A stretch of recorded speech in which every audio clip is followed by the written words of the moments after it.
Hello കൂട്ടുകാരെ, രമ്യാസ് വേൾഡിലോട്ട് എല്ലാവർക്കും സ്വാഗതം. ഇന്ന് നമ്മൾ ഇവിടെ ഉണ്ടാക്കാൻ പോകുന്നത് ഒരു ചിക്കൻ സ്റ്റൂ ആണ്. ചപ്പാത്തിയുടെ കൂടെയും പലപ്പത്തിൻ്റെ കൂടെയും ഒക്കെ കഴിക്കാൻ പറ്റുന്ന ഒരു ചിക്കൻ സ്റ്റൂ ആണ് നമ്മളിവിടെ ഉണ്ടാക്കാൻ പോകുന്നത്. അതിനായി 2 ഉരുളക്കിഴങ്ങും അരമുറി ക്യാരറ്റും 4-5 പീസ് പച്ചമുളകും വെളുത്തുള്ളി ഇഞ്ചി ചെറിയ കഷ്ണങ്ങളാക്കി അരിഞ്ഞതും അതോടൊപ്പം തന്നെ കുറച്ച് ചിക്കനുമാണ് ഞാനിവിടെ എടുത്തിരിക്കുന്നത്. അതെല്ലാം ഒരു കുക്കറിലോട്ട് ഇട്ട് ആവശ്യത്തിന് വെള്ളമൊഴിച്ച് സ്വല്പം മഞ്ഞൾപ്പൊടിയും ആവശ്യത്തിന് ഉപ്പും ചേർത്ത് ഒരു 2 വിസിൽ കൊടുത്ത് അടിച്ച് വേവിച്ചെടുക്കാവുന്നതാണ്. അപ്പോഴത്തേക്കും നമുക്ക് അതിന് ആവശ്യമായിട്ടുള്ള തേങ്ങാപ്പാൽ റെഡിയാക്കാം. ഞാനിവിടെ സ്വല്പം തേങ്ങയാണ് എടുത്തിരിക്കുന്നത്. അത് നന്നായിട്ട് അരച്ച് ഒരു ചായരിപ്പിയിലോട്ട് ആണ് ഞാൻ തേങ്ങാപ്പാൽ അരിച്ച് മാറ്റി വയ്ക്കുന്നത്.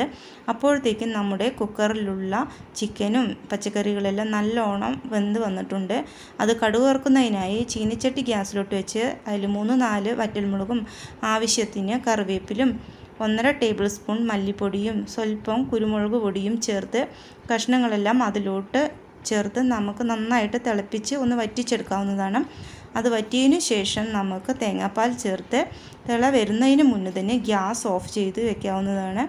ഇത് നിങ്ങൾ ഒരു പ്രാവശ്യമെങ്കിലും വീട്ടിലൊന്ന് ട്രൈ ചെയ്ത് നോക്കണേ. എല്ലാവർക്കും ഇഷ്ടപ്പെടുന്ന ഒരു ചിക്കൻ കറിയാണ് ഇത്. ഒരിക്കലെങ്കിലും നിങ്ങളൊന്ന് ട്രൈ ചെയ്ത് നോക്കണം കേട്ടോ. എൻ്റെ ചാനൽ ഇഷ്ടമായ ഒന്ന് സബ്സ്ക്രൈബ് ചെയ്യാൻ മറക്കരുതേ.